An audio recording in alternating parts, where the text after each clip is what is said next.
Hallo Leute. Heute mit Dr. Andi.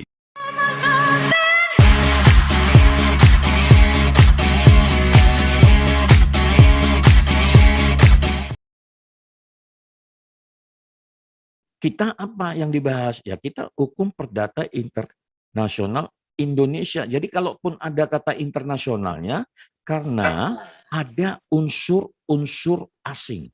Nah itu dia. Ya. Jadi ada unsur-unsur asing di situ. Ya. Nah, barulah kita menggunakan hukum perdata internasional. Nah, tentu kalau ada masalah-masalah ya, kasus-kasus seperti itu. Ya. Nah itu tadi ya mengenai istilah. Lalu yang kedua ya tentang ruang lingkup dan tujuan HPI. Ya. Itu kalau Anda buka apa saudara ya catatan saudara itu kan sudah saya kasih ya. Selain kemarin itu saya kasih lengkap ya, tapi ini saya kasih apanya PowerPoint-nya ya supaya untuk meringkaskannya kembali sehingga nanti waktu kita ujian saudara tinggal gampang saja ya. Nah, jadi ruang lingkup dan tujuan hukum perdata internasional. Yang pertama, ketika kita mempelajari hukum perdata internasional, ruang lingkup dan tujuannya itu adalah yang pertama itu menentukan jurisdiksi pengadilan atau forum yang menyelesaikan sengketa di bidang perdata, dagang yang mengandung unsur asing. Nah, itu tadi ya. Jadi kata internasional tadi itu ya itu tadi dia. Ya. Jadi sengketa-sengketa perdata, dagang, warisan yang mengandung unsur asing, ya dalam bahasa Inggrisnya itu disebut sebagai foreign elements, ya foreign elements, unsur asing, maka pendekatannya adalah hukum perdata internasional. Nah itu ya. Jadi hukum perdata internasional, bukan hukum internasional itu beda lagi ya. Kalau hukum internasional itu ya pendekatannya ya hukum supranasional, nah, itu beda lagi ya. Nah itu ya. Nah ini ya. Jadi masalah-masalah pernikahan, perkawinan, lalu warisan, ya, perdagangan, perikatan yang ada unsur asingnya, maka kita menggunakan ya hukum perdata internasional Indonesia. Nah, itu ya, Indonesia. Nah, itu ya. Nanti kita akan maju lagi ya ke depan ya. Nah, contoh misalnya ya, contoh misalnya dalam kasus kecelakaan pesawat Singapore Airlines ya, saya ulang sekali lagi ya.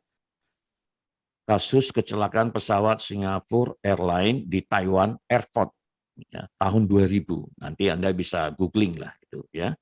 Nah, itu. Di mana terdapat penumpang WNI ya, warga negara Indonesia terluka. Nah, kan seperti itu ya.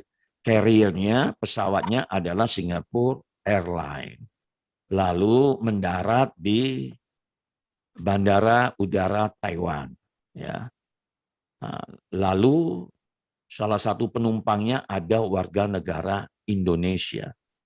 Nah, pertanyaannya, apakah pengadilan Indonesia atau Singapura atau Taiwan yang berwenang menangani gugatan ganti rugi WNI tersebut terhadap Singapura Airlines? Atau saya ganti pertanyaannya, ya apa unsur asing dalam kasus ini? Ya, apa unsur asingnya apa-apa saja. Jadi kita mengidentifikasi ya unsur asing yang ada dalam peristiwa perdata internasional tersebut. Jadi kecelakaan pesawat tadi itu ya kecelakaan pesawat Singapore Airlines di bandara Taiwan ya, lalu penumpangnya ada orang Indonesia. Nah, itu masuk dalam unsur asing ya. Jadi peristiwa perdata internasional. Nah, lalu saya mau bertanya, kita dialog dulu ya. Juniko bisa dengar suara saya? Ya, Pak, bisa, Pak. Iya. Nah, menurut Anda ya, dalam kasus kecelakaan pesawat Singapura tadi itu yang mendarat di Bandara Udara Taiwan, lalu di dalamnya ada penumpang Indonesia. Nah, salah satu unsur asingnya itu apa? Nah, kalau menurut Juniko, apa-apa saja situ kalau kita identifikasi unsur asingnya tadi? Lampu hidup kan? Menurut saya Pak, unsur asing yang dipilih itu lebih mengarah ke sistem yang mana yang berlaku Pak pada saat itu Pak. Oh, gitu ya. Oke. Nah, ini kalau menurut Ronaldo, unsur asingnya di mana? Peristiwa kecelakaan pesawat Singapura yang di Bandara Udara tadi itu, Taiwan. Izin Pak, saya baru masuk Pak. Oh, Bisa diulangi pertanyaannya Pak? iya, baik, nggak apa-apa. Nah, Reni Astuti, Reni? Siap, Pak. Ya, kalau menurut Reni gimana?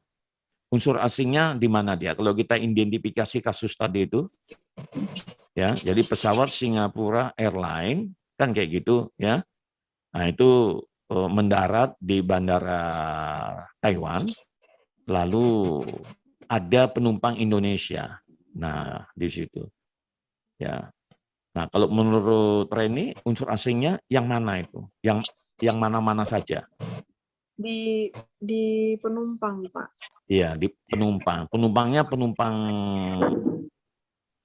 siapa? Bangsa apa?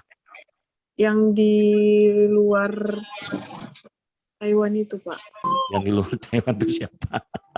Yang orang Indonesia gitu. Iya, orang Indonesia itu satu. Jadi begitu saudara-saudara, ya. Jadi kalau kita mempelajari hukum perdata internasional itu, ya, yang kita analisis, yang kita identifikasi terlebih dahulu itu adalah unsur asingnya.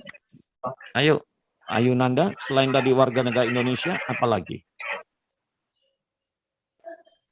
Yang warga negara Taiwan ya, Pak? Warga negara Taiwan ya boleh, ya. Ya, bolehlah ya. Pokoknya kalau dia orang asing di situ ya itu unsur asingnya, ya kan. Nah, tapi selain itu ya kan yang masuk dalam unsur asingnya itu apa? Perusahaannya, company-nya itu ya Singapura Airlines tadi itu. Nah, itu ya. Itu yang kedua, ya kan. Yang ketiga mana? Taiwan. Nah, kan kayak gitu ya. Taiwan itulah unsur asingnya. Nah, di dalamnya ada warga negara Indonesia yang naik pesawat Singapura Airlines, lalu terjadi kecelakaan, lalu luka, lalu mau menggugat. Nah, kan kayak gitu ya. Di mana dia mau menggugat? Nah, kan kayak gitu ya. Nah, itu ya. Nah, itu tadi yang di awal saya katakan itu menganalisis unsur asingnya. Jadi disitulah unsur asingnya tadi itu. Ya. Ya, penumpang, ya kan, di dalamnya ada warga negara Indonesia, lalu perusahaan carrier Singapore Airlines, lalu yang ketiga ya lokus, ya tempat kecelakaan tadi itu, ya. Nah, jadi itu yang harus diidentifikasi, ya. Nah, berikutnya kita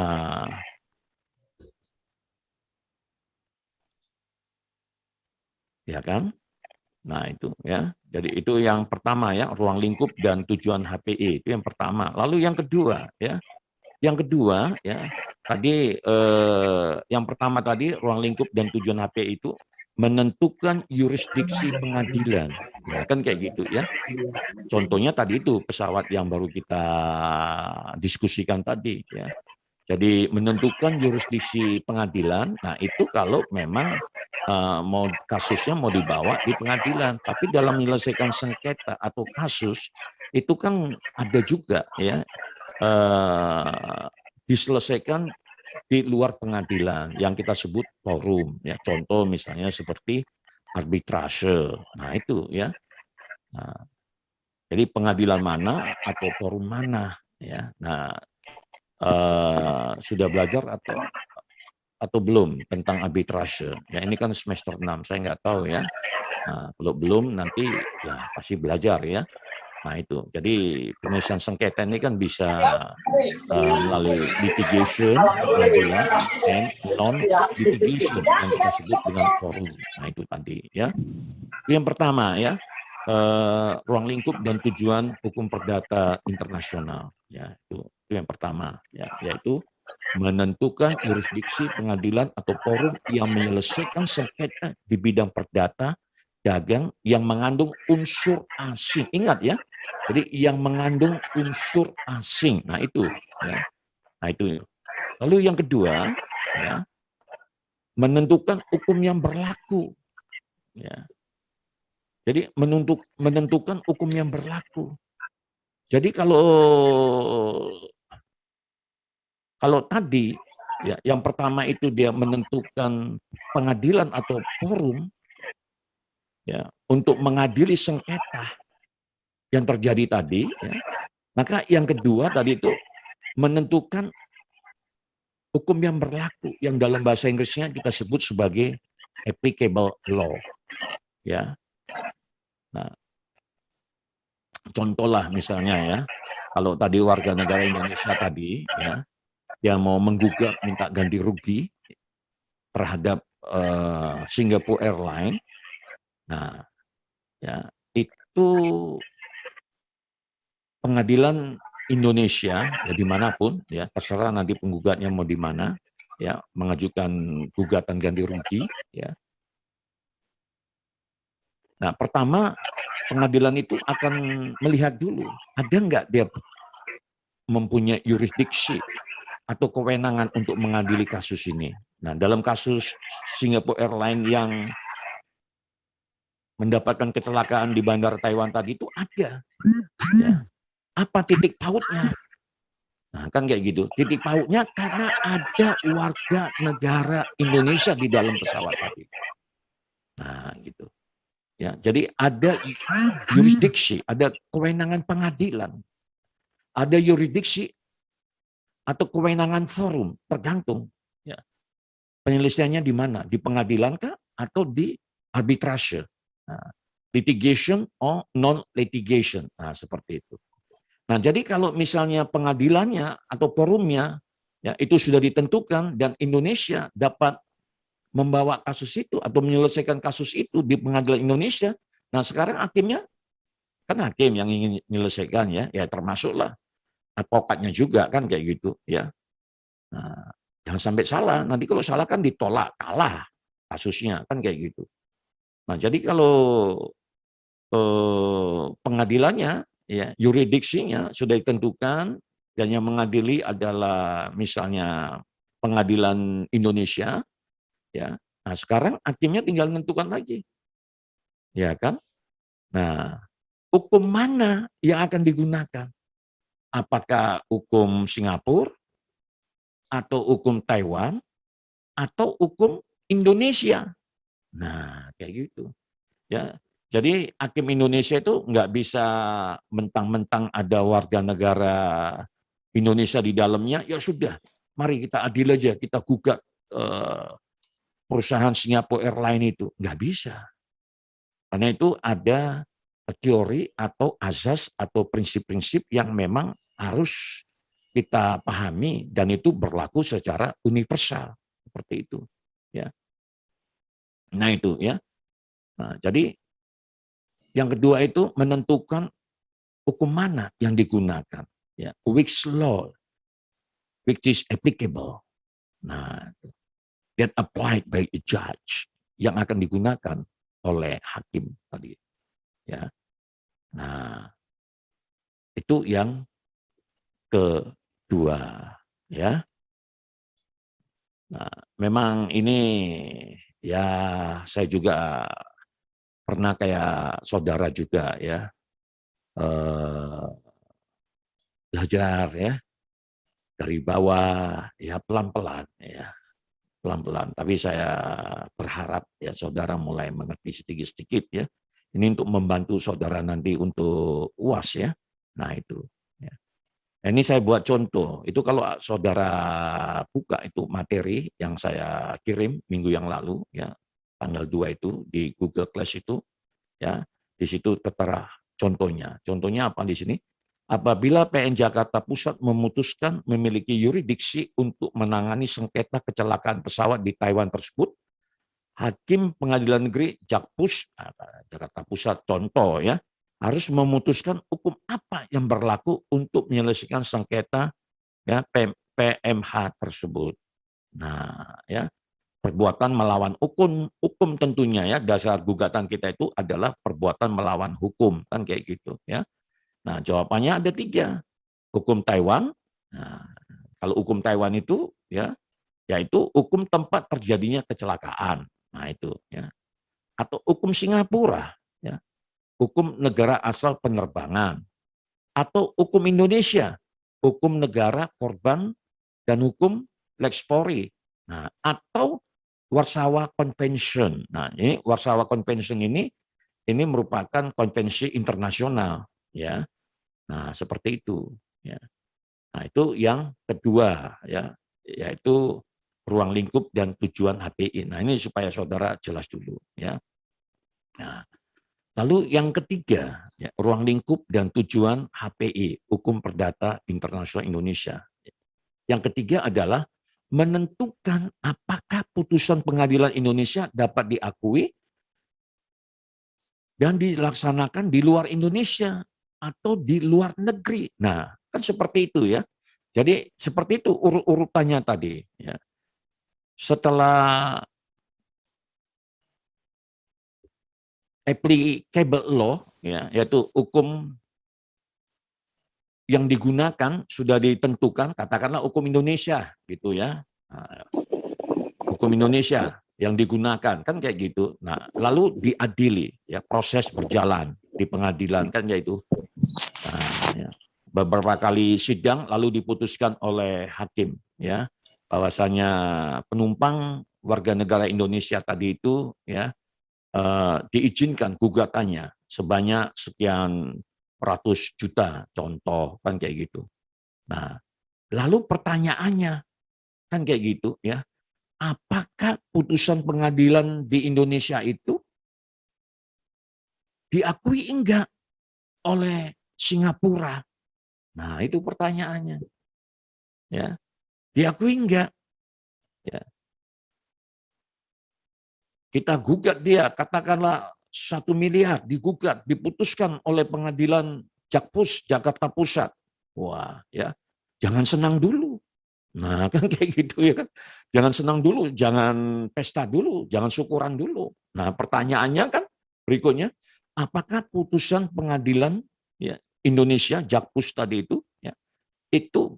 diakui, berlaku, recognized by Singaporean law, oleh hukum yang ada di Singapura. Nah, itulah ranah kajian daripada hukum perdata internasional Indonesia. Nah, ya, jadi 3 aja, ya, 3 aja dia. Jadi jangan pernah berpikir ya, wah mempelajari hukum perdata internasional Indonesia, ya itu disamakan dengan mempelajari hukum internasional. Enggak, beda. Ya, beda. Ya, kalau hukum internasional itu ya, itu dasar hukumnya itu ya, sumber hukumnya maksud saya ya, itu konvensi-konvensi ya. Tapi kalau kita ya, hukum perdata internasional itu sumber hukumnya ya hukum Indonesia ya, karena yang kita pelajari adalah hukum perdata internasional Indonesia. Nah, nanti di Singapura kayak gitu juga. Hukum perdata internasional Singapura ya pasti beda. Ya. Kalau di Indonesia menggunakan civil law atau European Continental Law, nah itu kan sistem hukum ya. Nah, sadarkah saudara? Ya, kita ini kan orang Medan, ya kan? Kita pergi ke Singapura, tidak sampai 1 jam, hanya 45 menit. Kita sudah berada di negara yang menggunakan sistem hukum yang berbeda. Nah, itu. Ya. Kan sangat dekat ya kan. Dibandingkan Jakarta kan 2 jam kita naik pesawat. Nah, Singapura 45 menit udah nyampe. Ya, tapi sistem hukumnya beda. Ya, mereka menggunakan sistem hukum common law. Ya. atau Anglo-Saxon. Ya beda. Jadi mereka juga punya sistem hukum perdata internasional mereka sendiri. Nah, seperti itu ya. Nah, jadi itulah ya kajian daripada hukum perdata internasional Indonesia ya. Nah, tadi yang ketiga itu apa? Menentukan apakah putusan pengadilan Indonesia dapat diakui dan dilaksanakan di luar Indonesia, maksudnya luar negeri, kan kayak gitu. Di Singapura tadi itu karena kita lagi menggugat perusahaan atau maskapai penerbangan Singapore Airlines, kan kayak gitu. Ya kan? Nah, itu. Apakah putusan hakim pengadilan di Indonesia itu diakui nggak di sana? Nah, ya kalau cuman kita menang di atas kertas, ya buat apa? Nah, kan kayak gitu. Ya. Nah, ya. Atau pertanyaan saya seperti ini. Kembali ke peristiwa kecelakaan pesawat Singapore Airlines yang ada di Bandara Taiwan tadi itu. Ya. Pertanyaan saya, apakah pengadilan Amerika mempunyai yurisdiksi atas peristiwa kecelakaan tadi? Nah, itu. Ya. Reni bisa dengar suara saya? Siap, bisa Pak. Iya. Nah, kalau menurut Reni, ya bisa nggak pengadilan yang ada di Amerika mengadili sengketa peristiwa kecelakaan pesawat Singapura yang ada di Taiwan tadi itu? Menurut Tidak, Pak. Reni, nggak apa-apa, salah nggak apa-apa. Kita kan diskusi ini. Dosa apa? Ya kan? Dosa segan, dosa apalagi malu. Jangan. Ya kita diskusi aja. Ya. Mungkin tidak, Pak, karena Ya. tidak ada yang berhubungan dengan satu negara yang terkait. Iya, benar. Ya nggak bisa. It's impossible. Ya kan? Mengapa? Benar jawabannya itu. Ya, karena tidak ada titik paut. Nggak ada. Ya. Nggak ada. Nah itu kan peristiwa dalam kecelakaan pesawat tadi. Nah, kalau contohnya ya, saya ubah ya. Ya, contohnya itu ya, ini putusan Pengadilan Negeri Bali atas perceraian Pasutri. Pasutri ini pasangan suami istri Amerika yang berdomisili di Bali. Apakah akan diakui di Amerika? Nah, itu ya. Jadi putusan PN Bali atas perceraian Pasutri Amerika yang berdomisili di Bali. Apakah akan diakui di Amerika? Jadi ada pasangan suami istri. Nah, ini ya. Pasangan suami istri Amerika, ya, bangsa Amerika, lalu berdomisili itu tinggal sementara, ya, mungkin karena dia kerja kali ya di Bali atau kerja di Jakarta atau kerja di mana aja di Indonesia ini kan kayak gitu. Lalu mereka bercerai. Nah, gitu. Kan kembali pertanyaannya, apakah putusan pengadilan di Bali tadi itu diakui nggak di Amerika? Nah, itu kayak gitu ya. Nah, itu yang menjadi diskusi kita ya. Jadi hukum perdata internasional Indonesia itu yaitu tadi ya. Mengidentifikasi unsur-unsur asing dalam satu peristiwa atau sengketa tadi itu. Ada nggak dia unsur asingnya? Lalu ada nggak dia titik pautnya? Nah, itu ya. Jadi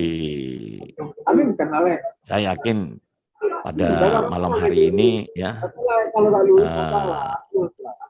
semakin jelas lah ya. Kalau selama ini belajar secara mandiri, tapi malam hari ini kita diskusi ya. Meskipun ya ini sedikit demi sedikit lah nggak apa-apa ya. Tapi nanti lama-lama ya akan menjadi semakin paham. Ya. Nah itu tadi tentang ruang lingkup dan tujuan HPI.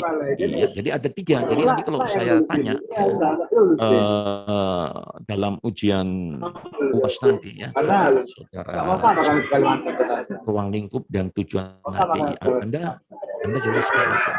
Ya.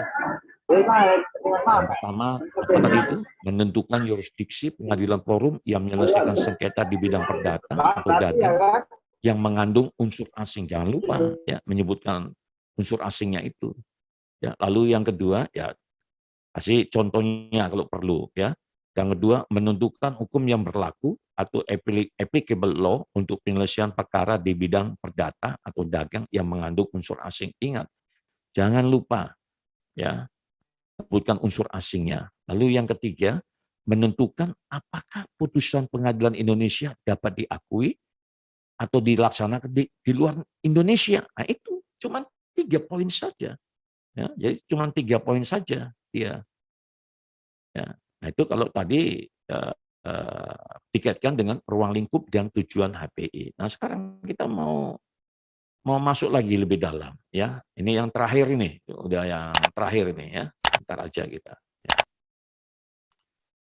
Nah, waktu kita pun nggak banyak ini ya. Nah, yang terakhir yaitu sumber HPI Indonesia.